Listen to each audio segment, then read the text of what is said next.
The moment had everyone reacting.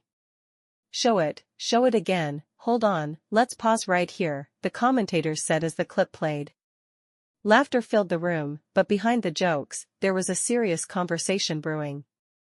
Because what we were watching wasn't just any sparring footage, it was Claressa Shields, one of the most dominant female fighters ever, getting dropped during a sparring session with a male partner. And instantly, the debate exploded. Some voices, including Stephen A. Smith, made their stance clear: women shouldn't be competing against men in combat sports. He even went as far as saying he wouldn't want to see Shields in the ring with elite names like Terence Crawford, Jermall Charlo, or Canelo Alvarez. The reasoning? At the highest level, physical differences matter a lot, and to reinforce his point, he brought up another example, Ronda Rousey, who once confidently suggested she could beat Floyd Mayweather Jr. but after losses to Amanda Nunes and Holly Holm, that narrative quickly disappeared.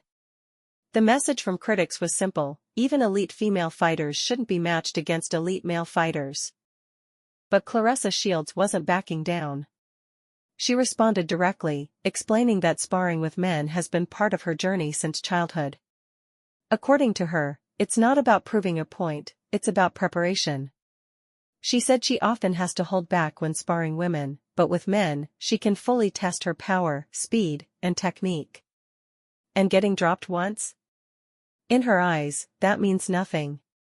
She made it clear, one moment doesn't define a fighter. In fact, she doubled down on her confidence, claiming she has dropped male sparring partners before and held her own against top-level boxers.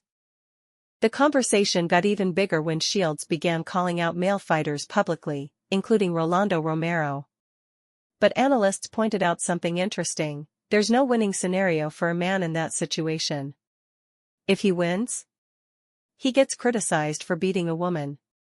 If he loses, it's even worse, it damages his career.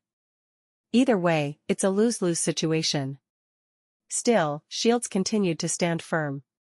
She highlighted her achievements: two-time Olympic gold medalist, undisputed champion, multiple division titles. She even coined her own version of GOAT, calling herself the GWOAT, greatest woman of all time, inspired by Muhammad Ali.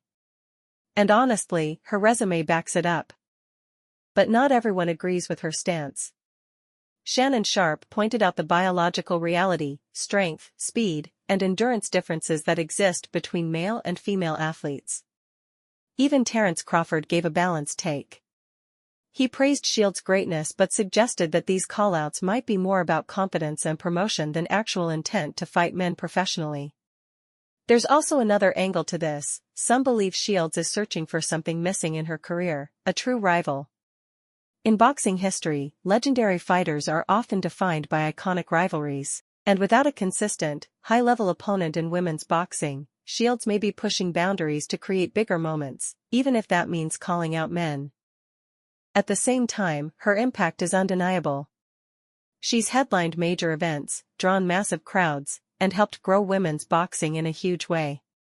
She's also spoken openly about her success, revealing multi-million-dollar deals and proving that female fighters can generate serious money and attention.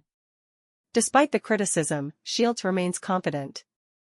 She believes her skill, experience, and mentality allow her to compete with anyone, regardless of gender. And whether people agree or not, one thing is certain: she's forcing the boxing world to have a conversation it can't ignore.